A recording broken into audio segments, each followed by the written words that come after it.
नमस्कार, ANB news देख रहे हैं आप। मैं हूं आपके साथ पल्लवी राजपूत और हमारे खास कार्यक्रम मुद्दा में आप सभी का स्वागत है। अग्निपथ योजना को लेकर युवाओं का प्रदर्शन तीसरे दिन भी जारी है। बिहार में कई जगह पर युवा सड़क पर उतरकर इस नई योजना का विरोध कर रहे हैं। इसके अलावा उत्तर प्रदेश में भी दूसरे दिन विरोध प्रदर्शन जारी है। खबर है कि शुक्रवार सुबह बलिया के रेलवे स्टेशन पर तोड़फोड़ की गई। इस बीच युवाओं के उग्र प्रदर्शन को देखते हुए सरकार ने सेना भर्ती में ऊपरी उम्र सीमा को बढ़ा दिया है। इस साल के लिए 21 की बजाय 23 साल तक युवा अग्निपथ योजना के तहत आवेदन कर सकेंगे। उधर अग्निपथ योजना को लेकर विरोध कर रहे छात्रों ने बेतिया में बिहार की उप मुख्यमंत्री रेणु देवी के घर पर हमला कर दिया। उनके बेटे ने बताया कि बेतिया में उनके आवास पर हमला हुआ है, घर को काफी नुकसान पहुंचा है। रेणु देवी इस समय पटना में है। अग्निपथ योजना को लेकर बिहार से उठी विरोध की चिंगारी 11 राज्यों में फैल चुकी है। बिहार, यूपी, दिल्ली, हरियाणा, हिमाचल प्रदेश, उत्तराखंड, मध्य प्रदेश, जम्मू कश्मीर, झारखंड और राजस्थान के बाद अब तेलंगाना में भी प्रदर्शन शुरू हो गया है। यहां एक ट्रेन को आग लगा दिया गया। अग्निपथ योजना पर बढ़ते बवाल के बीच केंद्रीय गृह मंत्री अमित शाह का बयान सामने आया। उन्होंने कहा कि इस योजना से बड़ी संख्या में युवा लाभान्वित होंगे। हिंसक प्रदर्शन के कारण रेलवे ने 34 ट्रेनें निरस्त कर दी हैं, जबकि 8 आंशिक रूप से रद्द की गई हैं। 72 ट्रेनें देरी से चल रही हैं। ज्यादातर ट्रेनें बिहार से होकर गुजरती हैं।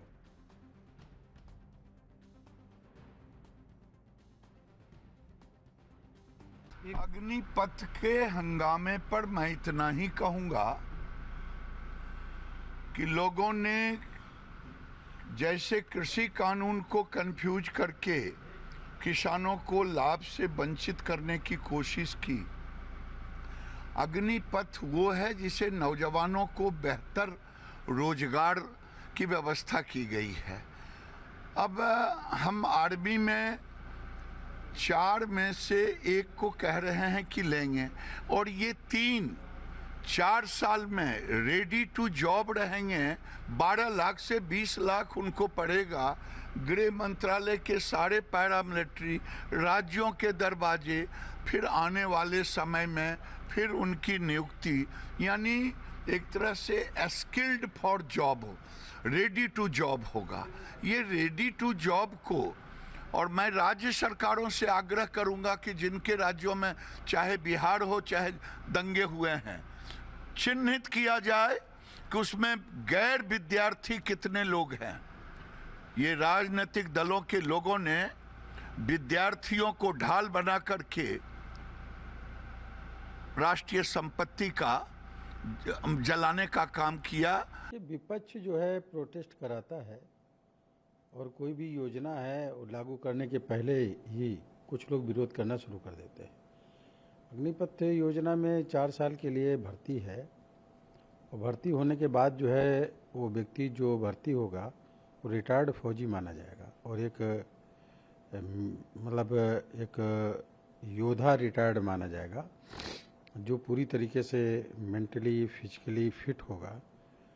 मैं समझ रहा हूँ उसको उसके बाद जो है, क्योंकि 26 साल तक की ही एक नौकरी है ये 4 साल की, तो वो उसके बाद जो दूसरे अन्य डिपार्टमेंट होते हैं वहाँ पर रिटायर्ड फौजियों को ज़्यादा तरजीह दी जाती है लेने के लिए सर्विस में, तो उनको बाद में और मौका मिलेगा, फ़ायदा होगा उन लोगों को।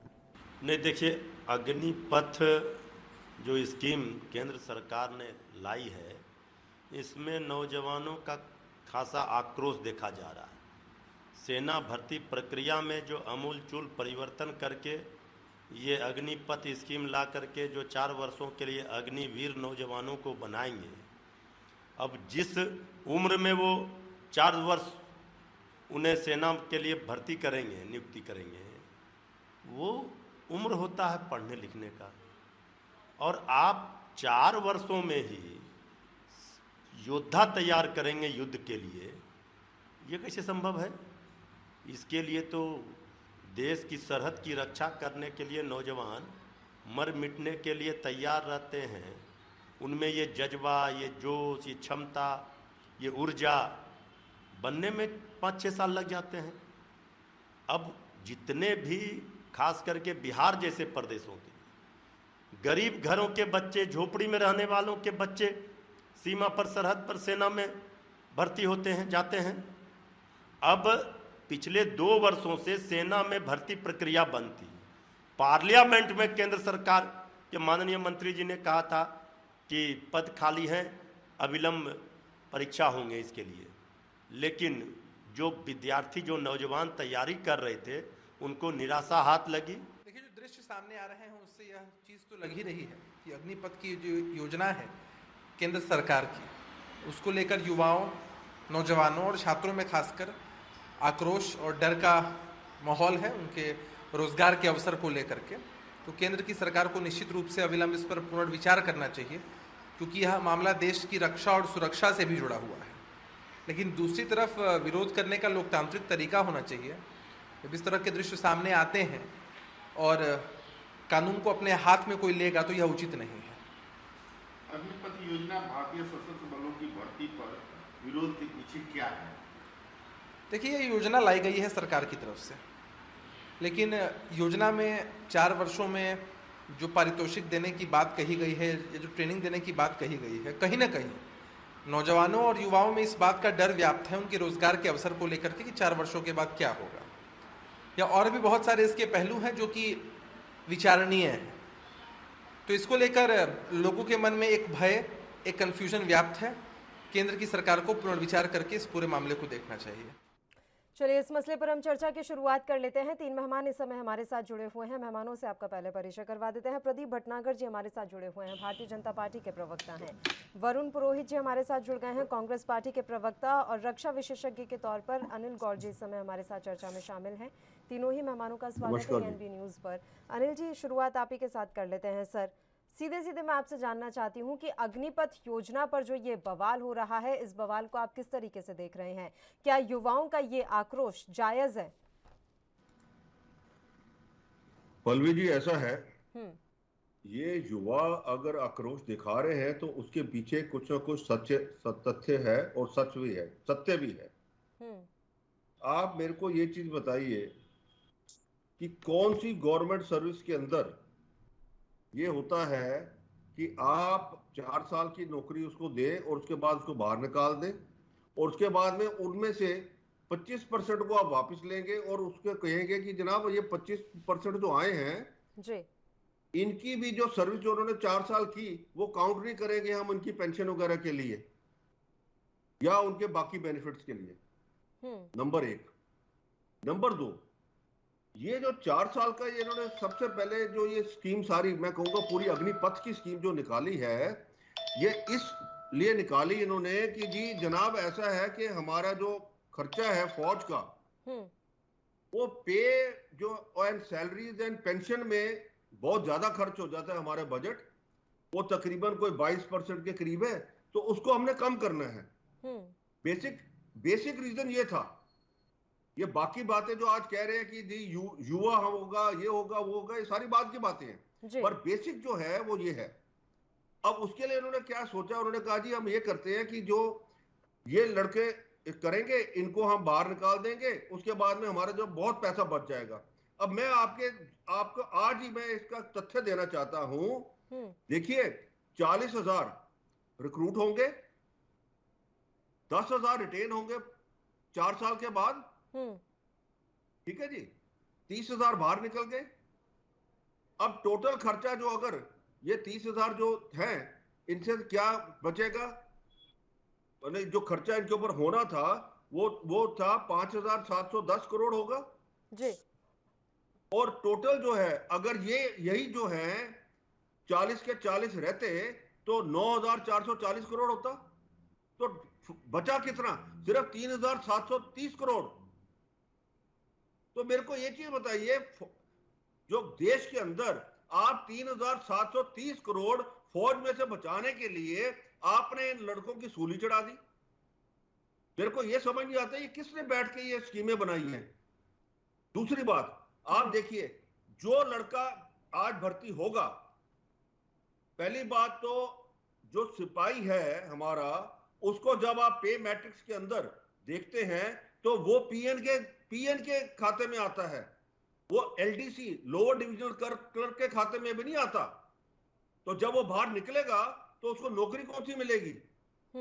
आप कहते हैं जी उसको ट्रेनिंग दे देंगे। इसका मतलब बजाय उसको कि फौज की ट्रेनिंग के आप उसको ट्रेनिंग दे रहे हैं सिविल सेक्टर के अंदर बैठने के लिए।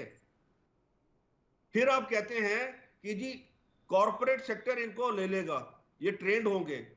अब मैं आपसे ये पूछना चाहता हूं और इनसे पूछना चाहता हूं सबसे कि जो आपके इमरजेंसी कमीशन ऑफिसर थे, जो शॉर्ट सर्विस कमीशन ऑफिसर थे, जो अभी भी बाहर निकलते हैं, कितने परसेंटेज जो कॉर्पोरेट लेता है उनको, और कितने परसेंट जो है वो बाहर खज्जल होते हैं। और जब ये नौकरी करने जाते हैं, चाहे स्टेट बैंकों में है, कहीं पे भी है, इनको फिर वहीं से एक नंबर से शुरू होना होता है। ये नहीं कि उनको वो जो एडवांटेज है जो उनकी सर्विस का वो मिलता है, सर्विस में उनको फिर वहां नंबर 1 से शुरू होना होता है। तो इसलिए इसका मतलब उनकी प्रमोशनें भी कम होंगी, उनकी इंक्रीमेंटें भी कम होंगी सिविल सेक्टर में। अब आ जाइए आप, एक जो 4 साल के लिए आपने जिसको भर्ती किया, 6 महीने उसकी ट्रेनिंग हो गई, ठीक है जी, जी जी, 8 महीने उसकी एनुअल लीव हो गई जी, 2 महीने उसकी कैजुअल लीव हो गई जी। इसका मतलब 4 साल में से जो 48 महीने उसने सर्विस करनी है, 16 महीने तो वो रेजिमेंट में है ही नहीं। तो रहा कितने दिन? 1440 दिन के अंदर में से सिर्फ 960 दिन वो रेजिमेंट के अंदर काम करेगा। तो रेजिमेंट का क्या हाल होगा बताइए मेरे को। फिर आप कहते हैं जी देखिए ये जो बड़े युवा हैं, देशभक्ति का है, बाकी फिर ये दावा करते हैं देखिए चीन के अंदर ये है, इजराइल के अंदर ये है, तो इसलिए हमारे देश में भी होना चाहिए। मैं आपको याद दिलाना चाहता हूं कि जब ये गलवान का इंसिडेंट हुआ था, उसके बाद में बड़े वीडियो सामने आए थे जहां के चीन के सैनिक रोते हुए गए हैं बॉर्डर के ऊपर। वो क्यों? क्योंकि वो भी ये 4 साल की कंस्क्रिप्शन वाले थे। अब यहां पे भगवान ना करे एक लड़ाई लग जाती है, तो जिसने पता है, जिसने 2 महीने बाद या 4 महीने बाद उसने कह रहा जी मैं तो वापस जाना घर, आप क्या सोचते हैं वो गोली खाएगा सीने के ऊपर? बिल्कुल नहीं। वो तो अपने जिनके साथियों को भी ले डूबेगा। आप रेजिमेंटेशन का क्या कर रहे हैं? बिल्कुल, आपने एक स्कीम बना दी सिर्फ पैसा बचाने के लिए। भले फौज के लिए आपका इतना पैसा नहीं है, आपको पैसा बचाना है, आपके पास फौज के अंदर भले आर्म फोर्सेस के अंदर जो है, जो पे एंड डिफेंस जो उससे जो अकाउंट से जो सैलरी लेते हैं, 3,70,000 आपके पास सिविलियन एम्प्लॉय हैं। आप उनको निकाल दीजिए, रिक्रूटमेंट बंद कर दीजिए उनकी। जितने आपके रिटायर्ड होते हैं उनको वहां डालिए। बिल्कुल, अब ये जो 3,70,000 जो है जो सिविलियन एम्प्लॉय, आपको हैरानगी होगी, इनकी तनख्वाह जो है वो फौज के से जो है वो भी ज्यादा है। कुल मिलाकर ये देखने में आ रहा है सर कि अपना बजट बचाने के लिए इस तरह की ये स्कीम लाई गई है, और इसी का नतीजा हम देख रहे हैं कि जगह जगह पर इस तरह का उग्र और हिंसक प्रदर्शन हो रहा है। प्रदीप भटनागर जी, अब अनिल गौर जी ना तो कांग्रेस पार्टी से है, ना कोई युवा है जिन्हें सेना के लिए परीक्षा देनी है सर। वो पहले एक सेना में कार्यरत रह चुके हैं और अब रक्षा विशेषज्ञ के तौर पर हमारे साथ जुड़े हैं। कितने लूप फॉल उन्होंने बता दिए सर, और उसके बाद भी अगर ये इसी तरीके से स्कीम जारी रहेगी तो नुकसान तो होगा ही ना, सेना का भी होगा। आप चलिए युवाओं को तो छोड़िए, हमारी खुद की सेना कितनी कमजोर हो जाएगी। भटनागर साहब जी जी, मैं सुन रहा था बिल्कुल, और सब चीजें बारीकी सुन। देखिए रक्षा विशेषज्ञ हैं और हमसे 100 गुना ज्यादा नॉलेज रखते हैं। मैं अभी लाइव हूं यार। पहले चीज देखिए सरकार ने जो चीजें आई है, तो सबसे पहले जितने भी सेना प्रमुख हैं उनके साथ बैठ के विचार विमर्श होता है। आप तो खुद सेना से निकले हुए, चीज के बारे में तो खुद पता है और पता होना भी चाहिए। लेकिन जो चीजें आई हैं, अगर सेना प्रमुख आगे, तीनों सेनाओं के प्रमुख आगे इसके विषय को अगर लेके बता रहे हैं, तो इससे बड़ा उदाहरण मैं नहीं समझ सकता। तीनों कमांड के प्रमुख अगर इस चीजों को लाए हैं और बता रहे हैं, तो इन चीजों को भी समझना पड़ेगा कि वो युवा वर्ग जो लेना चाहते हैं 40,000 हर साल, वो क्यों लेना चाहते हैं, कहाँ तक पहुंचाना चाहते हैं, क्या कारण, इन चीजों को भी आना चाहिए। जो चीजों में दिक्कत थी कि भाई 2 साल अगर भर्ती नहीं हो पाई, उसकी समय सीमा बढ़नी चाहिए, सरकार ने वो भी बढ़ाई और उसको आज 2 साल बढ़ा के 23 साल कर दिए। मगर वो जो कही जो भरमबाजी चल रही है, मगर सबसे बड़ी पहले चीज मैं कहना चाहूंगा, जो युवा देशभक्ति और देश का जज्बा रखते हैं उन्हें आगजनी नहीं करनी चाहिए। देश में इस तरह की अराजकता नहीं फैलानी चाहिए, क्योंकि देश की सुरक्षा के लिए और अंदरूनी सुरक्षा के लिए सबसे पहले जब लोकल पुलिस से नहीं संभलती है तो इंडियन आर्मी उतरती है, चाहे देश में हो या देश के बाहर हो। और जिन जवानों को जाना देश हित के लिए, वो अगर आगजनी करे तो थोड़ा सा अटपटा लगता है। अधिकार सबको अपनी बात रखने का है। जो युवा वर्ग ने रखा कि भाई 2 साल जो बच्चे ने तैयारी करी है वो कहाँ जाएगा, उस चीज के बारे में जब सरकार तक पहुंची, अब रक्षा मंत्रालय तक पहुंची और अधिकारी तक पहुंचे, उन्होंने विचार विमर्श करा और उसको बढ़ा दिया गया, उसको 2 साल आगे बढ़ा दिया गया। मगर ये नहीं कि आगजनी की जाए, हिंसा फैलाई जाए, ये कहीं उदाहरण चीज नहीं होना चाहिए, जिसके विषय में अभी हमारे शायद बोला नहीं है, रक्षा विशेषज्ञों ने बोला नहीं बीच में बैठ। नहीं, मैंने उनसे पूछा भी नहीं, मैंने बस उनसे ये पूछा कि जो ये अग्निपथ स्कीम है वो कितनी सही है और कितनी गलत। मैं आ रही हूँ, मैं इसका जवाब देना चाहता हूँ। 2 मिनट का वक्त दें सर, 2 मिनट का वक्त दें सर। एक रिएक्शन हम वरुण जी का भी ले लेते हैं, वो काफी देर से जुड़े हुए हैं हमारे साथ। वरुण सर, अब जो भी तस्वीरें आप देख रहे हैं पूरे देश भर से, प्रदीप भटनागर जी ने बस इतना कहा कि अब तीनों सेनाओं के अध्यक्ष आकर अगर कोई बात बोल रहे हैं तो वो गलत तो नहीं होगी। क्या ये तर्क वाकई में हम पचा सकते हैं कि क्योंकि तीनों सेनाओं के अध्यक्ष ने कह दिया तो इसलिए ये सब कुछ सही होगा? कृषि कानूनों के समय में भी कुछ ऐसा ही हुआ था, खुद प्रधानमंत्री ने कहा था। इसका मतलब ये नहीं कि वो कानून सबके लिए सही था और अंततः वो वापस लेने पड़े। पल्लवी जी सर, सबसे पहले तो मैं युवाओं से, छात्रों से, जो भी आक्रोशित है उनसे अपील करना चाहूंगा कि वो शांति बनाए रखें, अपना प्रदर्शन करें गांधीवादी तरीके से, क्योंकि वो जितना उग्र प्रदर्शन करेंगे उतना उनके लिए नेगेटिव एक नैरेटिव क्रिएट होता है। और युवाओं के दिल के अंदर आग होती है, तो ये हमारी समाज की जिम्मेदारी है, राजनीतिक नेताओं की, पार्टियों की भी जिम्मेदारी है। उनको प्यार मोहब्बत से उनको शांत कराया जाए, उनको ऊपर अंटशंट आरोप लगाने बजाय, युवा बच्चे हैं उनको बड़े प्यार मोहब्बत से अगर हम उनको समझाएंगे तो वो कुछ समझे। लेकिन ये जो आयातित पूंजीवाद की प्रवर्तक सरकार है, जो कंपनी सरकार है ब्रिटिश सरकार की, जैसे जो हरकतें कर रही है, जो बेरोजगारी पर मजाक उड़ाती है बेरोजगारों का, नाले से गैस बना लो, चाय पकौड़े तल लो, उस सरकार से आप क्या एक्सपेक्ट कर रहे थे? जो सरकार 8 साल से कह रही थी 2 करोड़ रोजगार पर ईयर देंगे, अब तक तो 16 करोड़ दे देते। ऐसी स्कीम बना के लाई है। अभी आपको इतने उच्च अधिकारी, इन्होंने भी सारा एक्सप्लेन कर दिया, दोबारा एक्सप्लेन करने की जरूरत नहीं। आप मुझे बताइए, इकोनॉमिक कट करना चाहते थे, आप सेंट्रल विस्टा में 22,000 करोड़ क्यों उड़ा रहे थे? 8,500 करोड़ का प्लेन क्यों उड़ा रहे थे? क्या आवश्यकता थी? पहले युवाओं की नौकरी आवश्यकता है, देश में रोटी रोजगार की आवश्यकता है, कि पहले आप ऐसे धन उड़ाओगे? आप अगर पूरा देखोगे पल्लवी जी, तो इनके इवेंट पे 8 साल में जितने इवेंट कर करके पैसा उड़ाया है, उसका टोटल निकालोगे, आपको पता लगे किस कदर जीएसटी लागू होने के बाद केंद्रीकरण हो गया पैसे का, तो इनके पास पैसा आ रहा है, उसको ये बिल्कुल निरंकुश होकर उड़ा रहे।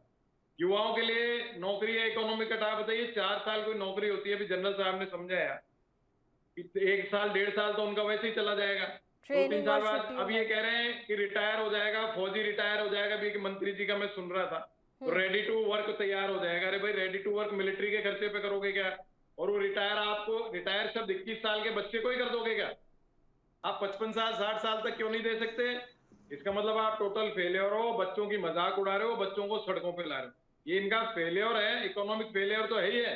मुझे ये समझ में नहीं आ रहा, ये डेमोक्रेसी का इविल भी है, आप सब लोग राजी होंगे, डेमोक्रेसी का it is an evil of democracy, कि 5 साल के अगर आपने किसी को चुन लिया और वो मूर्ख तंत्र करे ही जाएगा, तो आप उसको हटा नहीं सकते, आपके पास कोई रास्ता नहीं, जब तक वो इलेक्शन नहीं होगा, वोट नहीं पड़ेगा। ये बहुत एक डेमोक्रेसी का भी एक ड्रॉबैक है। आप मुझे बताइए, इतनी बेरोजगारी चरम सीमा पे देश में, महंगाई चरम सीमा पे देश में, ये बच्चे आक्रोशित हैं, जगह जगह पूरे देश भर में हो गए। ये जो राजनीतिक दल नहीं करा रहे, जैसा ये आरोप लगा रहे, मैं खुद देखता हूँ बच्चों को जगह जगह इतने आक्रोशित, पढ़ाइयां लिखाइयां करके घर पे बैठे, आप नौकरी दे नहीं पा रहे, उनकी मजाक और बनाते हो। ये बहुत गलत तरीका है। आप सत्ता में हो, आप एक गार्जियन हो।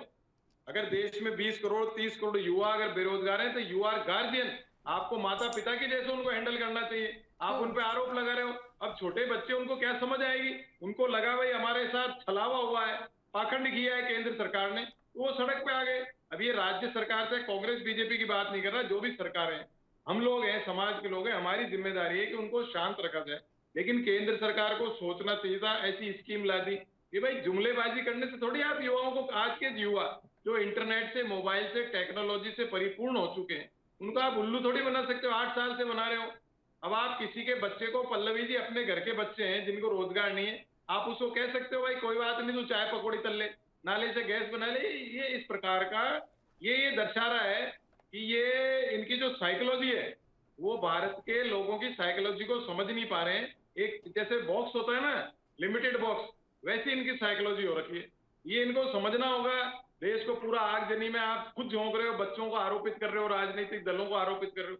अरे भाई, राजनीतिक दलों में इतनी ताकत होती कि लाखों करोड़ों युवाओं को सड़कों पे ले आते, तो आप सत्ता में ही कैसे रहते? वो सारे वोट कांग्रेस को या दूसरे विपक्षी पार्टियों को देते।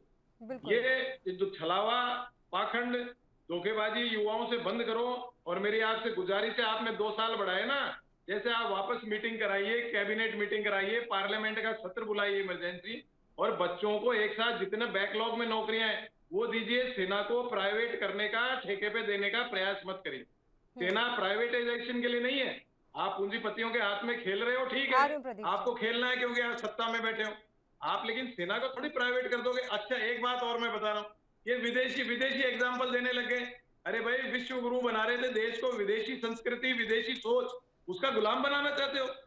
विदेश क्या करेगा? हमारी सेना को पूरी दुनिया सल्यूट करती है, और आप उसको विदेशी रिफॉर्म्स के नाम से विदेशी फॉर्मूला लाना चाहते हो। ये कतई बर्दाश्त के काबिल नहीं है। आपको इसको या तो रोल बैक करना पड़ेगा, युवाओं को रोजगार देना पड़ेगा। इसको विपक्षी पार्टियों और राजनीतिक कलर देने की आवश्यकता नहीं। अनिल जी, एक अभी फैसला लिया है केंद्र ने कि जो वो 21 साल की उम्र थी उसे 23 साल कर दिया गया है। अब इस फैसले को आप किस तरीके से देख रहे हैं? ये प्रदर्शन को देखते हुए केंद्र सरकार ने फैसला लिया। पल्लवी जी, इससे पहले कि मैं ये इसका जवाब दूं, मैं एक चीज कहना चाहता हूं जी। और मैंने इसका ट्वीट भी किया है कि जो ये लोग बच्चे हैं, जो एस्पिरेंट्स हैं और जो ये वायलेंस के अंदर कर रहे हैं, वायलेंस कर रहे हैं, गाड़ियां जला रहे हैं, कईयों के घर तोड़ रहे हैं, कारें जला रहे हैं, इनकी वीडियोग्राफी करनी चाहिए और इनमें से किसी को फौज में नहीं लेना है। और ये अनाउंसमेंट गवर्नमेंट को करनी चाहिए। प्रोटेस्ट का मतलब ये नहीं है कि ये जाके ये ऐसी घटनाएं करें। ये फौजी बनने जा रहे हैं जो डिसिप्लिन के अंदर होता है। अगर आपका यही संतुलन नहीं है यहाँ पे, तो आप अंदर फौज में क्या करेंगे? बिल्कुल। तो एक तो ये बात है। दूसरी बात जो है, आपने कहा इनका जी एज बढ़ा दी है। एज बढ़ाने से क्या होगा? सर्विस तो उसकी 4 साल है ना। अब आपको एक और चीज बताऊं, देखो मैं ये जो है इन्होंने 4 साल क्यों रखा है? क्योंकि 5 साल रखते तो उसको ग्रेच्युटी देनी पड़ती, और जब ग्रेच्युटी देते तो वो एक्स सर्विसमैन कहलाता। एक्स सर्विसमैन कहलाता तो उसको सारे बेनिफिट देने पड़ते हैं इनको, जिसके अंदर मेडिकल भी है, जिसके अंदर ECH है, ECHS है, CSD की फैसिलिटी है, और बाकी जगह जब वो जाता कहीं नौकरी के लिए वो एक्स सर्विसमैन कहलाता। अब 4 साल के बाद आपने उसको निकाल दिया, ना तो वो एक्स सर्विसमैन है। ये कहते तो हैं कि जी वो जाएगा उसको प्रायोरिटी मिलेगी। क्या गवर्नमेंट ने ऑर्डर निकाला है कि सेंट्रल आर्म पुलिस फोर्सेस के अंदर, जो सेंट्रल आर्म पुलिस फोर्स कौन सी है? BSF, CISF, CRPF, SSB, ITBP, कि इनके अंदर कोई भर्ती नहीं होगी। इनके अंदर भर्ती सिर्फ ये अग्निवीर होंगे। हर साल जो है आपके पास 34,000, 45,000 आप भर्ती कर रहे हैं। 2026 के बाद आपके पास 34,000 जो है अग्निवीर बाहर आएगा। क्या आपने उसका प्रावधान रखा है 34,000 का? उसके लिए सर देखिए कुछ राज्य हैं, देखिए बीजेपी शासित एक राज्य है। मैं इसी मसले पर सर वो सवाल करना चाहती हूँ जो आप कह रहे हैं कि केंद्र ने रखा है। पूरी बात करने दीजिए ना, फिर आप बात तो सुनिए सर। उत्तर प्रदेश सरकार ने ये कहा है कि जो अग्निवीर निकलेंगे उन्हें यहाँ हम अपने राज्य में जो नौकरियां हैं उसमें प्राथमिकता देंगे। वही मैं कह रहा हूँ पल्लवी जी, मैं इसी बात पे आ रहा हूँ। ये जो सरकारें दे रही हैं ये सिर्फ स्टेट गवर्नमेंट्स हैं। अब मैं आपको एक छोटी सी बात बताऊं, जम्मू कश्मीर गवर्नमेंट के अंदर भी एक रिजर्वेशन थी कि 15% एक्स सर्विसमैन को देंगे। वो हुआ क्या उसका? उन्होंने उसको कैंसिल कर दिया। कहते जी 60% हम लेटरल रिजर्वेशन देंगे। आज तक उस लेटरल रिजर्वेशन का किसी को पता ही नहीं लगा कि कितने, क्योंकि है क्या वैकेंसी। वो ये हाल होगा इनका। पर दूसरी बात देखिए, जो सबसे बड़ी खतरनाक बात है, जब ये 4 साल के बाद निकलेंगे, जब इनको नौकरी नहीं मिलेगी, तो एक इंसान जो फुली ट्रेंड है उसको पूरा हथियार चलाना आता है, वो क्या करेगा? आप क्या अर्बन नक्सल तैयार कर रहे हैं? आप सोचे तो सही कर क्या रहे हैं। मैं सुन रहा था एक डिबेट, उसमें कहा नहीं जी जो फौज से निकलेगा उसको, ये जो एक बड़े हमारे प्रवक्ता हैं एक चैनल के ऊपर कह रहे थे नहीं जी उसका जो ये सोचना गलत है। ईस्टर्न सेक्टर के अंदर ये हो चुका है, जो बच्चे ऐसे फौज से निकले थे वो जाके नक्सल्स के साथ जुड़े हैं, NSCN के साथ जुड़े हैं, और ये तथ्य गवर्नमेंट के पास है। तो आप क्या कर रहे हैं मेरे को समझिए। 34,000 जो है 2026 के बाद जब ये लोग निकलेंगे उसका आपने क्या सोचा है। आप कहते हैं उनको 12वीं क्लास का हम सर्टिफिकेट दे देंगे। 12वीं क्लास का सर्टिफिकेट देके क्या मिलेगा उसको?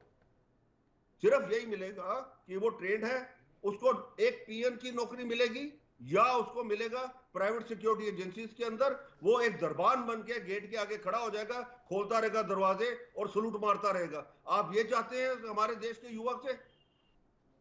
वो कह तो रहे हैं वित्तीय पैकेज और बैंक लोन योजना का लाभ मिलेगा अगर आप स्वरोजगार शुरू करना चाहेंगे तो। मनाते हैं फौजियों के साथ में, तो जब आती है बात तो उसको ये छोड़ देते हैं उधर। बहुत अफसोस की बात है। मैं और तीसरी बात जो उन्होंने कहा कि तीनों सर्विस चीफ ने माना है। जी जी देखिए फौज का इथोस जो है, आर्म फोर्सेस का इथोस जो है, it is not a question to why, it is but to do and die. ये इथोस होता है हमारा। अगर क्योंकि फौज जो है वो पॉलिटिकल सेटअप के नीचे है, पॉलिटिकल सेटअप के ऊपर नहीं है। और अगर पॉलिटिकल सेटअप के ऊपर होती तो आज ये तीनों चीफ जो हैं इसको बना कर देते। आप देखिए जितने हमारे रिटायर्ड जनरल्स हैं जो लेफ्टिनेंट जनरल रह चुके हैं, इवन चीफ ऑफ स्टाफ रह चुके हैं, सब कह रहे हैं कि ये गलत है जी। और आप कहते हैं जी बिल्कुल ठीक है क्योंकि आपने चीफ रखा हुआ है। वहां पे आप चीफ क्वेश्चन थोड़ा करेगा आपकी डिसीजन को। 62 के अंदर क्या हुआ, 62 क्यों डिबैकल हुआ देश का? वो इसीलिए हुआ क्योंकि उस टाइम भी चीफ कुछ नहीं कह सके, और जो है पॉलिटिकल जो सेटअप था उसने अपनी लगाई उधर और देखा आपने क्या हुआ। तो मेरी मेहरबानी करके मैं बड़ी हाथ जोड़ के विनम्रता से गवर्नमेंट को ये कहना चाहता हूं, ये जो स्कीम है आप इसको रोल बैक कर दीजिए। नहीं रोल बैक करते, इसको मॉडिफाई कीजिए। मॉडिफिकेशन के लिए 2-3 चीजें हैं कि ये जो 5 साल की बजाय 4 साल की बजाय इसको 10 साल करिए। उसके बाद में जितने बच्चे हैं ये आप ऑर्डर निकालिए होम मिनिस्ट्री से कि जो recruitment central arm police forces के अंदर होगी ये बच्चे उसके अंदर जाएंगे। इसका मतलब 34,000 जो बच्चा है आपका ट्रेंड जो है वो सेंट्रल आर्म पुलिस के अंदर जाएगा। पर आप ये करेंगे नहीं, वो मेरे को पता है क्यों, क्योंकि वहां के उनके जो यूनियन है वो इसके खिलाफ खड़े होंगे। क्योंकि यही पहले आपने अफसरों के साथ किया था कि लेटरल एंट्री करेंगे। जैसे ही अफसर उसके अंदर गए वो यूनियन जो है वहां से उन्होंने अपोज किया, और आज कोई भी जो शॉर्ट सर्विस कमीशन अफसर है वो इन अदारों में नहीं जा सकता। प्रदीप भट्टाचार्य जी, ये कहने से काम नहीं चलेगा कि तीनों सेनाओं के अध्यक्षों ने अगर इस फैसले का ऐलान किया है तो यानी कि ये सही होगा। फिर कृषि आंदोलन वाली चीजें हो जाएंगी सर, सब कुछ वैसा ही दोहराया जाएगा और अंततः आपको ये फैसला वापस लेना पड़ेगा। देखिए मैं थोड़ा सा इसमें अभी मैं बिल्कुल सुन रहा था, कृषि आंदोलन अगर जो किया गया उसमें क्या तथ्य क्या नीति, आपको पता है कि वो निकल की चीजें आ रही है, MSP या कुछ भी हो। आज जो जिन्होंने फायदा नहीं लेने दिया, आज के छोटे किसानों को नुकसान हो रहा है। उसी प्रकार से मैं बिल्कुल समझ रहा हूँ। देखिए ये रक्षा विशेषज्ञ हैं, अपनी चीज को बहुत सोच समझ के तोल के रख रहे हैं क्योंकि सब पे शोध किया है। मगर जैसे मेरे कांग्रेस के साथी बैठे थे, जैसे सेंट्रल विस्टा पे चले गए, तो शायद मैं संज्ञान में देखूं जो सेंट्रल विस्टा का जो बात कह रहे हैं, तो राहुल गांधी जी भी जो अभी जो जांच में चल रहे हैं ना, वो जो किराए भाड़े में जो 3 गुना 10 गुना जो हुआ उसी चक्कर में चल रहे हैं, चक्कर में। क्यों? क्योंकि पुराने समय से अंग्रेजों के टाइम से जितने सरकारी मंत्रालय पता है वो किनके भवनों में चल रहे हैं, वो खाली हो जाएंगे। ये बार बार सेंट्रल विस्टा को इसलिए रोकते हैं। पहली चीज। दूसरी चीज और बता देता हूँ, देखिए देश की जरूरतों को पूरा करने के लिए ही सरकार आगे आई और जो जरूरतें इनको पूरी करनी चाहिए थी। मैं तो ये पूछता हूँ कि सिंगापुर इतनी शॉर्ट टाइम में इतना बड़ा हब कैसे बन गया बिजनेस का? दुबई जल्दी विकास कैसे कर गया? उन्हें नीयत थी ना करने की। आप लंबे टाइम में बैठे, आपने सिस्टम क्यों नहीं बनाया? घूम फिरा कर हमें वही 70 साल गिनाने हैं। अभी जो चल रहा है रिसेंट में जो परेशानियां उसके बारे में कौन बात करेगा? आप ले पल्लवी दे जी, के कुछ कांग्रेस समझ के नहीं आती कार्यकाल मेरे पर को। चले जाते हैं प्रदीप मेरी भटनागर बात जी। सुनिए। इनसे ये पूछिए कि इस स्कीम के बारे में पूछिए, बाकी बातें छोड़ दीजिए, राजनीति वही की बात छोड़ है दीजिए। ना, ये सेना नहीं है जैसा जो मसला और सर, बताइए। देश की सुरक्षा ये से जुड़ा जो मसला, उससे लोग ज्यादा सेंट्रल इंपॉर्टेंट विस्टा आपको जैसों की 70 बातें साल करते लग रहे हैं। हैं, सुन लीजिए प्लीज, मुझे देखिए ऐसा है, ये जरूरी नहीं कि मैं जो बोल रहा हूँ कि वहां पे नहीं आऊंगा या मैं विषय से भटक रहा हूँ, ऐसा नहीं है। जो लोग बैठ कर सेंट्रल विस्टा और जो विमानों की बातें करें तो थोड़ा उनके संज्ञान में दिमाग में डाल दो कि हम जो फौज के बारे में बैठे तितर बितर ना भागे, नहीं बोलने को बहुत कुछ पड़ा है। ठीक है, जो चीजें बताई गई है, ऐसा देखिए, जब तीन कमांड और इतने बड़े उच्च अधिकारी अगर चीज के बच्चों के भविष्य के बारे में बात कर रहे हैं, क्या बच्चों का भविष्य 22 साल की उम्र, 17 साल की भर्ती होगी, 22 साल की उम्र में भविष्य खराब कर दिया जाएगा? ऐसा क्यों सोचा जा रहा है? उसका आपने जवाब भी बिल्कुल सही दिया कहा। आपको और अनिल जी ने। मैं बोल रहा हूँ, मुझे समय दीजिए प्लीज। और आपका चिंता करना, बिल्कुल आप गार्जियन है, आपका चिंता करना आवश्यक बनता है।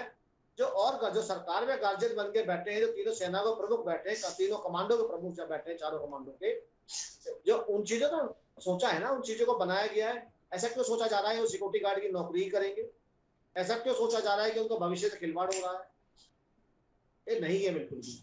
अगर कोई प्लानिंग तैयार करी गई है तो किसी के तहत करी गई है, और वो प्लानिंग क्या है बैठ के टीवी में तो बोली नहीं जाएगी।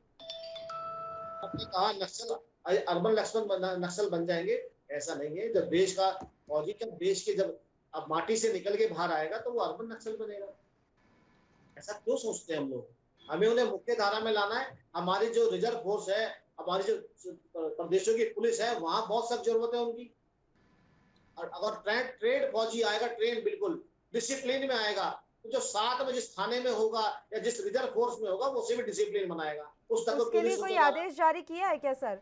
ये सारी बातें रख चुके हैं अनिल जी। उन्होंने सबसे पहले यही कहा कि आप तीनों सेनाओं के प्रमुखों की बात कर रहे हैं तो पॉलिटिकल प्रेशर भी कुछ होता है, अंडर पॉलिटिकल वो क्या बयान दे रहे हैं, क्यों दे रहे हैं, ये सारी चीजें पर्दे के पीछे छिपी हुई हैं। उसके बाद वो कह रहे हैं कि आप आदेश जारी कीजिए ना, आपको कौन मना कर रहा है? आप बोलिए कि जो आप ये 30-35 हजार निकालेंगे 4 साल बाद के युवा, वो आप सेंट्रल पुलिस फोर्स में लेंगे, आप वो भी नहीं बोलने को तैयार होंगे।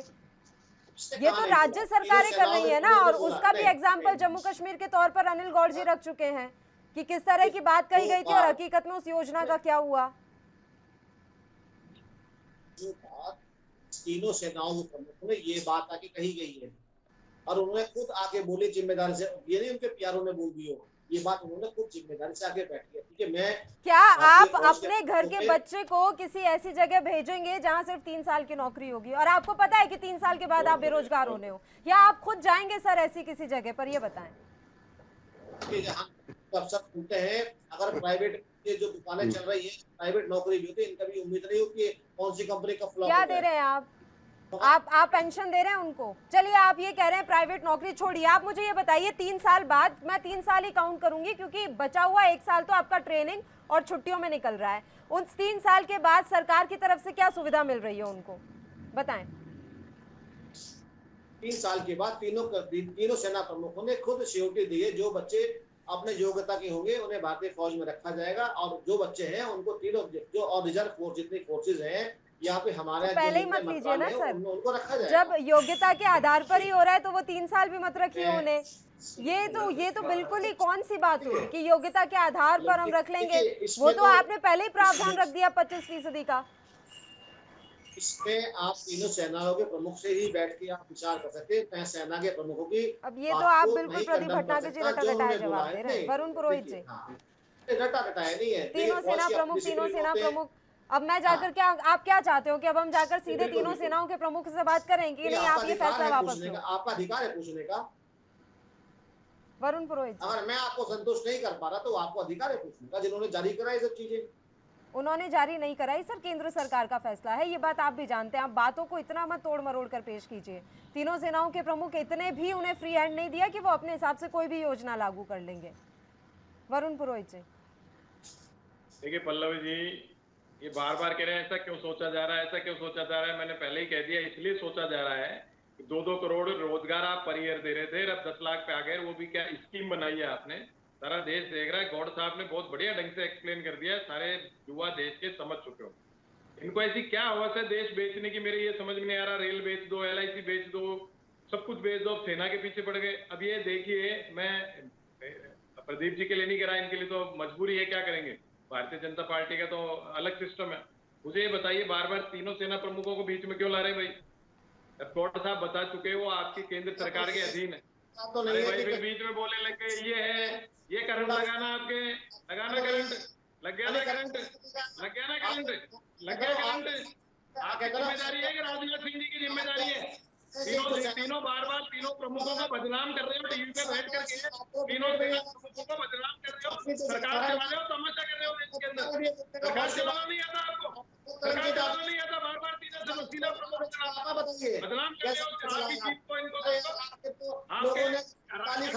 मंत्री क्या कर रहे हैं, प्रधानमंत्री बदनाम करते हो तीनों सेना प्रमुखों को बैठ करके टीवी के ऊपर, बोलने का पता नहीं क्या बोलते। चलिए ठीक है, एक एक करके बात कर लेते हैं। रक्षा मंत्री का, प्रधानमंत्री का, उनकी चला नहीं रहे तमाशा का देश के अंदर, पूर्व सचिव है जो मैजिक करे उसका खिलाफत करो।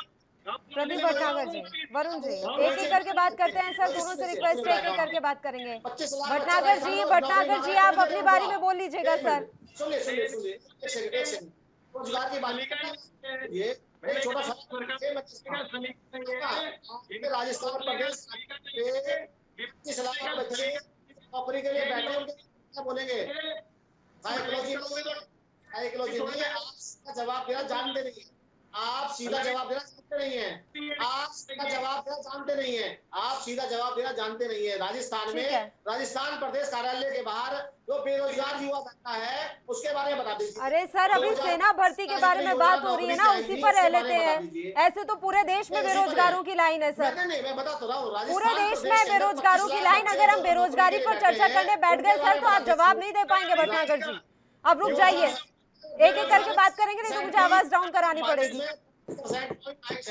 राजस्थान में 6% राजस्थान ही दिखता है इन्हें पूरे देश में। राजस्थान में बता दीजिए, से बहस करना, देखो मूर्ख जो करेगा इससे बहस क्या करेगा इसमें बताइए। राजस्थान में 32% कैसे पहुंच गई? 2017 से 6% बेरोजगारी थी, राजस्थान में 32.8 क्यों पहुंच गई? बता दीजिए ना। दिल्ली सरकार में जिनको समर्थन करते हैं आप, 25,000 बच्चे इन्होंने सिविल डिफेंस में कर दिए, अभी टेम्परेरी बेसिस पे उन्हें पक्का क्यों नहीं करा गया? थोड़ा बता दीजिए राज्य सरकार। अब जवाब ले लें भटनागर जी, जवाब ले लें भटनागर जी, प्रदीप जी जवाब ले लें। सेना भर्ती के मसले पर चर्चा हो रही है, पता नहीं कहाँ लेकर जाना चाहते हैं इस चर्चा को। पूरे देश में एक ही राज्य है ना जहाँ पर बेरोजगारी है, पूरे देश में बस एक ही राज्य है जहाँ बेरोजगारी, और तो कहीं बेरोजगारी है नहीं, और जगह तो आपने बाहर ला रखी है नौकरियों की। 8 साल से देश के ऊपर। बोलिए पुरोहित जी। नहीं इनसे बुलवाओ ना, इनका पेट अभी खाली है, बोलने के लिए पेट भरना है। एक एक करके बात करेंगे सर, क्योंकि दोनों एक साथ बोलेंगे, आवाज दोनों की क्लियर नहीं आती है सर। बहुत बढ़िया इसकी, युवा मूर्ख है, युवा गलत कर रहे हैं, बोलो युवाओं को छेड़ो। एक समुदाय को विशेष को आगे कर रहे हो, हिंदुओं को पिटवा रहे हो राजस्थान में। बहुत बढ़िया, बस यही कमी थी अभी प्रदीप जी। आपको धार्मिक भावनाएं तो आपको बीच में लानी ही लानी है, ले देकर बस यही टॉपिक रह जाता है। ठीक है, दोनों ही शांत हो जाइए, दोनों से ही बात नहीं करनी, हो जाइए। प्रदीप भटनागर जी शांत हो जाइए, मुझे आवाज डाउन करानी पड़ेगी, आवाज डाउन कर दो, दोनों की आवाज डाउन कर दीजिए। मैं कह रही हूं कि हम टॉपिक पे रह लेते हैं, सेना भर्ती देश की सुरक्षा का मुद्दा बड़ा है, लेकिन नहीं, बीच में हमें हिंदू मुसलमान जरूर लेकर आना है, क्योंकि इसके बिना तो हम अपना पॉइंट साबित कर ही नहीं पाएंगे। अनिल गौड़ जी, ये बात तो साफ है सर कि ये इतनी आसानी से ना तो इस फैसले को वापस लेने वाले हैं, उसके लिए बस उन्होंने ये रास्ता निकाल दिया है कि आयु जो है वो बढ़ा दी गई है, इसके अलावा रास्ता और कोई निकाला नहीं है। अनिल जी, सॉरी क्या कहा आपने? सर ये बात तो साफ है कि इस स्कीम को ये इतनी आसानी से वापस तो लेने वाले नहीं है, बस रास्ता ये निकाल दिया है कि आयु सीमा 21 से बढ़ाकर 23 कर दी गई है, वो भी सिर्फ इस साल के लिए, हमेशा के लिए नहीं होने वाला है वो।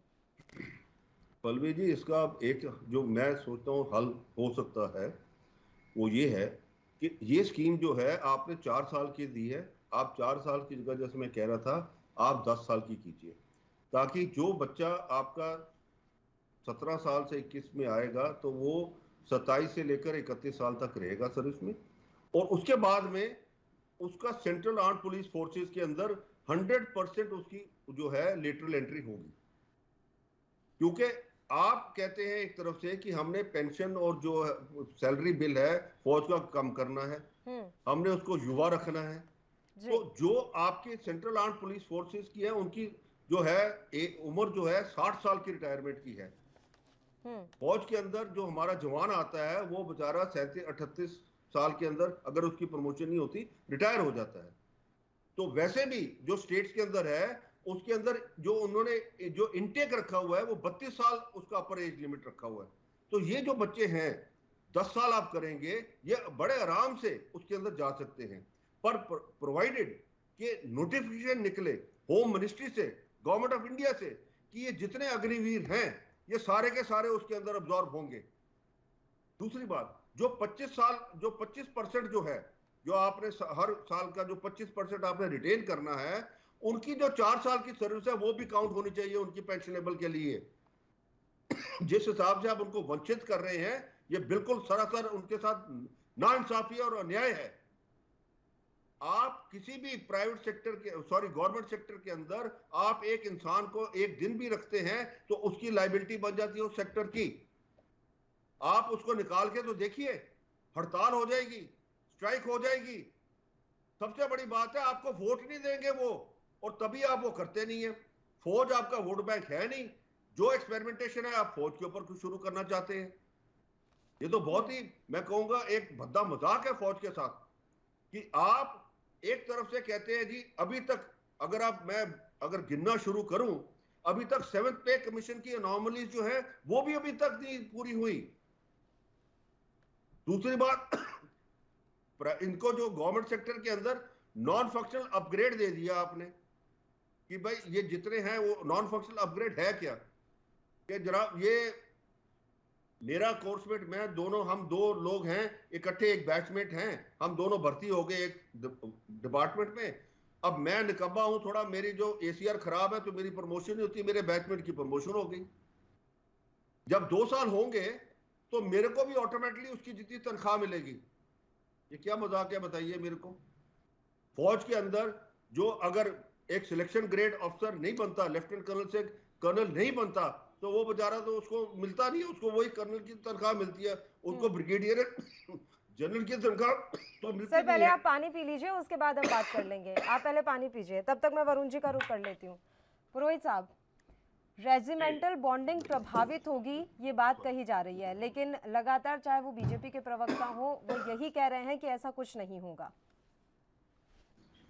तो पल्लवी जी आप भी सब समझते हो, सब पढ़े लिखे। मैंने कहा ना टेक्नोलॉजी से परिपूर्ण बच्चे हैं, पढ़े लिखा देश, पूरा समाज हमारा 80% लिटरेसी पहुंच चुकी देश। कोई मूर्ख नहीं है जिस प्रकार से 8 साल से उल्लू बना रहे हैं देश को कि भाई 2 करोड़ रोजगार देंगे, वोट ले लिए, उसके बाद कह दिया चाय पकौड़े तल लो। ये जुमला नहीं है, मैं थोड़ी कह रहा हूँ, ये तो इनके प्रधानमंत्री जी, इनके नेता लोग ही कहा करते। अभी गौड़ साहब ने इतने बढ़िया ढंग से एक्सप्लेन कर दिया, वो तो कोई पॉलिटिकल आदमी नहीं है, फिर भी उनकी बात कोई तवज्जो देना नहीं चाहते। कभी हिंदू मुस्लिम, कभी राजस्थान की एक बात मैं कह दूं, काल सबसे ज्यादा सरकारी नौकरी हिंदुस्तान के अंदर, कल ही 1.5 लाख भर्तियां और निकालने की कोशिश। जो इकोनॉमिक कंडीशन राजस्थान की है, डेजर्ट है, आधे से ज्यादा 3/4 डेजर्ट है, के बावजूद हम अगर इतना मैनेज कर रहे हैं तो बहुत बड़ी बात है। जो राज्य संपन्न है, इकोनॉमी अच्छी है, उसके कंपैरिजन में राजस्थान बहुत अच्छा कर रहा है। अगर नहीं कर रहा होता तो बताइए राजस्थान का क्यों एग्जांपल मानते हैं? आज राजस्थान की एक बहुत बड़ी योजना है चिरंजीवी स्वास्थ्य योजना, वो पूरे देश को फॉलो करनी चाहिए, वो तो नहीं कर रहे हैं। हम पूरे राजस्थान में मेडिकल सिक्योरिटी, हेल्थ सिक्योरिटी में नंबर 1 आए, सारे सर्वे देख लीजिएगा। ऐसी बहुत सी, अब जैसे मनरेगा हम लाए थे जब हमारी सरकार थी, हालांकि मैं डॉक्टर मनमोहन सिंह जी की आर्थिक नीतियों का समर्थक नहीं रहा हूं, लेकिन मनरेगा लाए थे तो बहुत बड़ी स्कीम थी रूरल एम्प्लॉयमेंट के लिए। अब हम इंदिरा गांधी रोजगार गारंटी शहरों के लिए राजस्थान में लागू कर दी, भाई ये क्यों नहीं कर रहे? अभी गौड़ साहब कह रहे थे 10 साल का दे दो, ये दे दो। गौड़ साहब मैं आपको हाथ जोड़ के निवेदन कर रहा हूँ, इनकी मंशा नहीं है रोजगार देने की युवाओं को। रोजगार होती तो आप लोगों से डिस्कस करते और जो पुरानी परिपाटी चल रही थी उससे लाते। इनकी तो हवस है देश को बेचने की, अब कहीं नहीं मिला तो सेना के पीछे पड़ गए। भैया आप सेना के पीछे क्यों पड़ रहे हो? पर पड़ेंगे, क्योंकि मुझे इसमें को बू आ रही है, ये पूंजीपतियों द्वारा कोई बनाई हुई स्कीम है। कोई ना कोई आपको बाद में खुलासा होगा, जैसे कृषि कानून बनाए थे, कोई ना कोई पूंजीपतियों के इशारे पे बनाए थे, तो पूंजीपतियों के लिए बजट का इशू लग रहा है सर वरुण जी। अभी पूंजीपतियों का तो पता नहीं, लेकिन बजट का इशू जरूर यहाँ पर दिख रहा है। हर साल जो सेना के ऊपर खर्चा बढ़ता जा रहा है उसे कम करने की कोशिश है। नहीं क्यों करने की कोशिश है? आप खुद के खर्चे कम करो, एमएलए एमपी की पेंशन काटो, आप क्यों दे रहे हो इनको? सारे मंत्री एमएलए चाहे किसी भी पार्टी के हों, उनका आप कुछ एक तो ईमानदार और बहुत डेड ऑनेस्ट लोग हैं, मैं किसी को बेईमान नहीं कह रहा, उनके एसेट्स क्यों नहीं काम में लो? आप सेंट्रल विस्टा मैंने इसलिए एग्जांपल दिया, 22,000 करोड़ रुपए कम होता है क्या? 8,500 करोड़ का प्लेन कम होता है, क्यों चाहिए? जिस देश में रोटी खाने को नहीं है, लोगों को नौकरी नहीं है, वो जो माँ बाप होंगे वो पहले बच्चों को खिलाएंगे पिलाएंगे, फिर खुद मजा करेंगे, फिर नए नए कपड़े बनाएंगे, खुद नए नए कपड़े रोज पहन के आनंद ले रहे हो, इवेंट बना रहे हो, 100 करोड़ ऐसे उड़ा रहे हो। ये देखिए मानसिकता का फर्क पड़ता है। अटल जी अडवाणी जी के लिए तो कोई नहीं कहता, उनके युग के लिए तो कोई कुछ नहीं कह रहा। आज भी इनकी सरकार में राजनाथ सिंह जी हैं, नितिन गडकरी जी हैं और भी हैं, उनके लिए तो कोई प्रश्न नहीं उठा रहा है। तो ये जो मैंने कहा ना, एक बहुत बड़े लेखक है, पत्रकार है, आप कहोगे तो मैं टीवी पे नाम भी ले दूंगा, एथिक्स के नाते नहीं ले रहा हूँ। उन्होंने एक लेख लिखा था, मैं जब भी उस चीज को कोट करता हूँ बार बार, अंतहीन मूर्खता का दौर। 8 साल से अंतहीन मूर्खता का दौर चल रहा है, मैंने किया, बाकी किसी ने कुछ नहीं किया। हाँ भाई, हम तो कह ही रहे हैं आपने बिगाड़ा सारे देश, दूसरा तो कोई बिगाड़ ही नहीं रहा है। और आज भी इनके मैं हम नहीं है दिमाग में। और जो आप मुझे बताइए, जहाँ 15-20 करोड़ बच्चे, अब बेरोजगारी बढ़ रही है हाईएस्ट लेवल पे इंडिया के अंदर, वहां आप कह रहे हो 10 लाख रोजगार। कैसा रोजगार? 4 साल का देंगे, फिर वो बच्चे 21 साल में के बूढ़े हो जाएंगे, जिनको बाहर लाके सड़क पे छोड़ दोगे। आप क्यों नहीं अभी गौड़ साहब कह रहे वो आप बनाई स्कीम, ऐसी कैसी स्कीम बनाई जो सही चल रही थी? आप कहते हैं भाई 10 साल 15 साल 20 साल नौकरी करेंगे, उसके बाद वो आगे अपने आप ही देखते हैं, जो रिटायर हो जाते हैं फौज से, कोई सरकार में, राज्य सरकार में पटवारी बनता है, कोई क्या बनता है, अपने आप कर रहे हैं वो काम। लेकिन इनको कोई ना कोई इसके पीछे षड्यंत्र नजर आता है मुझे, वो पूंजीपतियों की द्वारा कोई बनाई हुई स्कीम है, जो बाद में खुलासा होगा। नहीं, युवा पागल नहीं है, ना किसी राजनीतिक दल के कारण इतना आक्रोश पूरे देश में हो रखा है। जिस युवा के अंदर पेट में रोटी नहीं है, उसकी मानसिकता आप समझते नहीं हो। सुबह घर से निकलता है, उसको नौकरी नहीं मिलती, शाम को घर आता है, वो कैसे फेस करता है माँ बाप को? आप इस बात को समझ नहीं रहे हो। उनके आंसू पी रहा है युवा देश का, और आपके समझ में नहीं आ रही ये बात। और मैं आपको कह रहा हूँ, ये कांग्रेस बीजेपी नहीं है, युवा सड़कों पे आ गए, इनको रहने नहीं देगा, मैं आपको बता रहा हूँ आज। और ये जानबूझ के अराजकता के दौर में देश को इन्होंने झोंक दिया, देश को अराजकता के अंदर। कैसे समझाओगे युवा को आप? हम कहेंगे युवाओं को घर में बच्चे शांति रख, अगर उसको जॉब नहीं मिल रहा है, कब तक शांति रखेगा? एक बच्चे ने सुसाइड कर ली, और पता नहीं कितने बच्चे कर रहे होंगे। ये तो मीडिया नहीं हो तो ये देश का गला घोट देंगे लोग। इस बार आप क्यों नहीं पार्लियामेंट बुलाते, इमरजेंसी पार्लियामेंट, उसमें डिस्कस कीजिए आप बेरोजगारी का इश्यू, पर वो नहीं करेंगे, उससे भागेंगे। ये चीजें बड़ी दर्दनाक है पल्लवी जी, आप अपन देख नहीं सकते युवा बच्चे आत्महत्या कर रहे। ये देखिए आप, ये चीज मैं इनसे डिस्कस ही नहीं करना चाहता। मैंने कहा लोकतंत्र के ऊपर मूर्खतंत्र का राज है, जनता समझेगी, जनता इनको सबक सिखाएगी। प्रदीप जी, देखिए जनता की बात करते हैं, जनता ने क्या करा वो भी पता है। और रही बात, अगर देखिए मैं इनकी तरह नहीं जाना चाहता, मैं तो एक छोटा सा बड़ा सवाल करा था राजस्थान को लेके कि 2017 में वसुंधरा सिंधिया जी ने अपने कार्यकाल में जो 6% बेरोजगारी छोड़ी थी, इन्होंने 32.5% बोली, इसके विषय में नहीं बोली है, जो इनका कर्तव्य था। चलिए मैं फौज पे आ जाता हूँ वापस से। देखिए जिन चीजों में कमियां हैं, जो विशेषज्ञ हमारे फौज के बैठे हैं, जो सीनियर है, उनसे आज भी सलाह मशवरा चल रहा है, और किन चीजों में क्या ठीक और क्या नहीं होना चाहिए, उन पे विचार विमर्श चल रहा है। ये जो देश बेचने की बात करते हैं, शर्म आनी चाहिए। देश किसी ने बेचा, किसी ने नहीं बेचा, सामने है। अगर देश बेचा होता ना भी अगर आप लोगों ने, तो राहुल जी थोड़ा ना आज कटघरे में खड़े होते। ये सब चीजें छोड़िए, मगर ये चिंता का जो आपने चिंतन मनन हमने इन चीजों पे आज बैठ के किया है, इस पे फिर गहनता से विचार विमर्श होगा, ऐसा नहीं है। और सरकार चिंतित है अपने युवाओं के लिए, ऐसा नहीं है। मैं तुरंत लौट रही हूँ प्रदीप जी आपके पास। ये समय लाइव तस्वीरें हम दिखा रहे हैं अपने दर्शकों को, उत्तर प्रदेश के मथुरा से ये तस्वीरें हैं। अग्निपथ स्कीम के विरोध में सड़कों पर युवा उतरे हैं, और युवाओं का प्रदर्शन इतना ज्यादा उग्र हो गया कि फोर्स उतारनी पड़ी है उन्हें कंट्रोल करने के लिए, और युवाओं को यहाँ से खदेड़ा जा रहा है। मथुरा से ये लाइव तस्वीरें एएनबी न्यूज इस समय आप तक पहुंचा रहा है। प्रदीप भटनागर जी, अब आप अपनी बात जारी रखिए। मैं आपके तो माध्यम से मैं यही कहना चाहूंगा, शांति बना के रखें, ये सब अराजकता ना फैलाएं। जो देखिए जो भी युवाओं की डिमांड है, जो चीजें हैं, उनको पूर्ण किया जाएगा। एक चीजों को शुरुआत करके देखा जा रहा है, खुद सेना प्रमुखों ने कही है। आप इसे क्यों ले जा रहे हैं गलत जगह पे, क्यों समझाने नहीं दे रहा? जब खुद मंत्रालय और मंत्री और खुद जाके पीएम सेना को दोनों विषयों को दे रहे हैं, किसी भी बच्चे को ऐसे नहीं छोड़ा जाएगा कि वो सिक्योरिटी गार्ड की नौकरी करे या वो कहीं जाके बर्तन साफ करे, ऐसा थोड़ी ना है। और 22 साल की उम्र में तो युवा रहते युवा होता है, और इधर कौन से 25 साल की उम्र में वहाँ 25 साल की लास्ट उम्र होती है। तो थोड़ा इन चीजों पे हमें आपको थोड़ा समय लौट रही हूँ प्रदीप जी आपके पास। उनसे बात तक करने का पूरा प्रयास किया, बहुत समय तक समझाया गया। उन्हीं में से कुछ अराजक तत्वों द्वारा आगजनी करने की कोशिश की गई और पत्थरबाजी शुरू कर दी गई। इसके ऊपर पुलिस और प्रशासन द्वारा हल्का बल प्रयोग करके उनको यहाँ से खदेड़ा गया है। जो यहाँ पर पब्लिक थी उसको सेव किया गया है। अभी इसकी असेसमेंट हम लोग कर रहे हैं। कुछ गाड़ियों पर पत्थर फेंके हैं जिससे कुछ गाड़ियाँ क्षतिग्रस्त हुई हैं। जो हमारा NH का जो ये साइड थी, जो ब्लॉक थी, वो इस समय पर खुलवा दी गई है। पुलिस द्वारा लगातार NH के ऊपर गश्त की जा रही है और जहां पर भी जो भी अराजकता फैलाएगा उसके ऊपर सख्त कार्रवाई की जाएगी। हमारे द्वारा वीडियोग्राफी भी की गई है और देखिए कुछ लोगों को हिरासत में लिया गया है और आगे आने वाले समय में भी हम लोग इसमें कार्रवाई कर रहे हैं। सर एक बार इधर देखिए बोलें। प्रदीप भटनागर जी, ये जो प्रदर्शन की आग है अब 1 या 2 राज्यों में नहीं रह गई है सर, जगह जगह फैल रही है। तेलंगाना तक ये आग पहुंच चुकी है। तो आप समझ रहे हैं कि युवा जो है कितना विरोध कर रहा है इस स्कीम का, क्योंकि लोगों को समझ में आती हैं अब चीजें।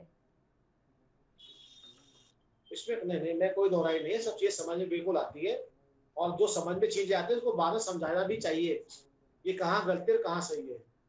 क्या आप और ये इस मान चीज को रहे लेके- हैं कि जो ये स्कीम है इसमें संशोधन की जरूरत है? आप इतना तो मानेंगे सर कि अगर हर कोई विरोध हाँ, कर रहा बिल्कुल, है, पूर्व सैनिक भी विरोध कर रहे हैं, तो कहीं ना कहीं कुछ ना कुछ तो गड़बड़ है। मैं जो मेरे साथ आदरणीय बैठे हैं, मैं तो कहूंगा कि जो संशोधन की जो चीजें हैं उनको शोध में लिया जाए और उस पर शोध किया जाए। अति आवश्यक है इन चीजों कि हमारा जो हमारी युवा पीढ़ी है वो उत्तेजित ना हो, उनकी सुनी जाए और उनको अगर ये स्कीम निकाली है सरकार ने निकाली है उसके बारे में उनको बैठ के बताया जाए आपके टीवी के माध्यम से, न्यूज के माध्यम से कि भाई इन चीजों का आने वाला भविष्य ये है, ये भविष्य को हम देख रहे हैं। इन चीजों को भी सामने लाने चाहिए। मैं क्यों आपके चैनल में बैठ के ये बात कहूंगा? जहाँ चीजें ठीक होनी चाहिए तो ठीक करनी चाहिए, उसमें कोई बुराई नहीं है। इसे अभी बैठे कहते हैं कि जो किसी कानून आए इन्होंने वापस ले लिए। अरे प्रधानमंत्री जी ने खुद दिल बड़ा करके माफी मांगी कि आपको हम समझा नहीं पाए और हम अपना कानून किसी कानून तो लिया गया, मगर आपने तो 84 के दंगों की आज तक माफी नहीं मांगी। जी वरुण जी रिप्लाई दूं इनका? ठीक है, बताइए, उसके बाद मैं अनिल जी का रुख देखिए, करूंगी। मैंने आपको इसीलिए कहा था, बड़े लेखक का मैंने इसीलिए आपको बताया था उनका कैप्शन। इन्होंने खुद ने टीवी में मान लिया कि इसमें संशोधन होना चाहिए, विचार विमर्श चल रहा है, ये हो रहा है। अरे भाई 8 साल से सरकार चलानी नहीं आती है, आपको स्कीम लाते हो तो क्या विचार विमर्श करके नहीं लाते हो? क्या बाद में जो आंदोलन होते हैं उसके बाद विचार विमर्श करते हो? उसके बाद करते हो? प्रधानमंत्री बन गए आप, 8 साल आपकी सरकार है, आपको चलानी नहीं आ रही ना? मान लिया आपने खुद ने 8 साल में सरकार चलानी नहीं आई, बार बार कर रहे हो। इधर उधर की बातें करने से क्या होता है? क्या इधर उधर की करने से बातें, क्या वो पागल है युवा? युवा पागल है क्या? युवा आप चला रहे थे वो फेंक फेंक करके 8 साल में 2-2 करोड़ रोजगार दे रहे थे, आ गए वो रोजगार।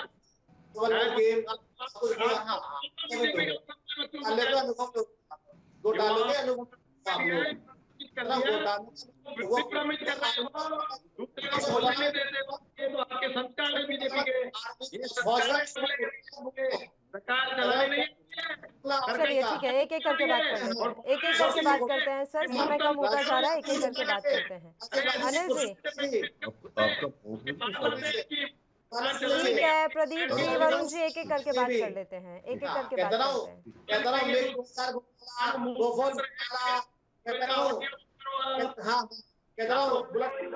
मूर्खों का बहुत घोटाले आदमी के राजनीति करने वाले, सरकार घाटे चलाने वाले आज हमें बताना है। अरे मूर्खतंत्र की सरकार, लोकतंत्र के लोगों, लोकतंत्र है देश में। मूर्खतंत्र से पूछ लो, बताएंगे लोकतंत्र क्या होता है। ईडी पूछ रही है लोग आता है। उसी को पागल जैसे ठीक है, समझ रहे हैं, खत्म नहीं हो रहा इन लोगों को। ईडी हो गया कहाँ और कुछ नहीं ईडी। अनिल जी मुझे लास्ट रिएक्शन चाहिए। ठीक है, हो गया वरुण जी, प्रदीप जी, हो गया सर, हो गया, ये बेमतलब की बहस हो गई।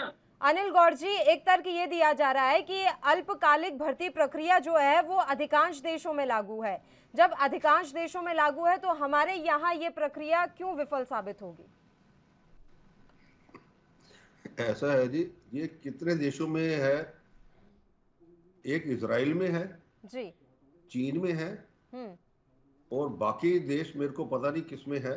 बस यही 2 देश है जिनमें है। इजराइल के अंदर और रशिया के अंदर इन्होंने किया था।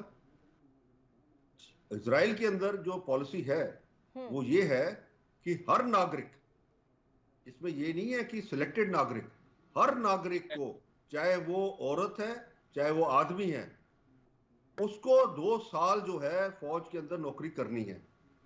आप आज लागू कर दीजिए देश के अंदर, मैं कहता हूं, तो आप देखिएगा ये सारा कुछ ठीक हो जाएगा। पर ये लागू नहीं होगा। क्यों?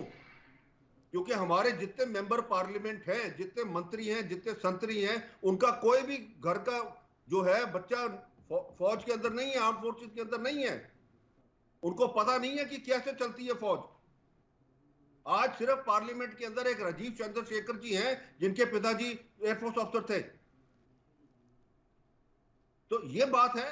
आप ये देखिए कि जब आपको पता ही नहीं, आप चुने हुए नुमाइंदा बन के आते हैं, फिर आप उसके ऊपर अपनी डिसीजन फौज के ऊपर थोपते हैं, कहते हैं जी हमें इसको काटना है। मैंने आपको सजेशन दी, आप ये 3,70,000 जो सिविलियन एम्प्लॉयड है, जो डिफेंस पे एंड अकाउंट से अपने पैसे लेता है, वो उसका बजट इसी में आता है। जो ये हमने कोट किया 22.7% आप कहते हैं कि आपका आपने सर 1 पेंशन बिल घंटे और में काफी सारे सैलरी बिल सुझाव बढ़ दिए गया। हैं। अब उसको ये क्यों नहीं कितने निकालते सुझाव आप? लेते हैं ये जितने देखने वाली 70 बात साल में रहेगी। जितने फौज के अधिकारी राजनीति में आए, क्या उन्होंने अपने बच्चों को भेजा? बिल्कुल भेजा। चलिए ठीक है सर, नहीं, अभी अरे, यहाँ पे बहस का third वक्त नहीं रह मैं गया खुद सर, समय second कम है, इसलिए generation मुझे हूँ। आप तीनों ही मेहमानों को मैं भी खुद रोकना पड़ेगा। second generation माफी हूँ, चाहूंगी पर- अनिल जी, अभी समय नहीं है सर, वक्त खत्म हो चुका है। आप तीनों ही मेहमानों का शुक्रिया चर्चा करने के लिए आप हमारे साथ जुड़े। और इसी के साथ मुद्दा में भी इतना ही। मुझे दीजिए इजाजत। देश और प्रदेश के तमाम ताज़ा खबरों के लिए आप देखते रहिए ANP न्यूज़। नमस्कार।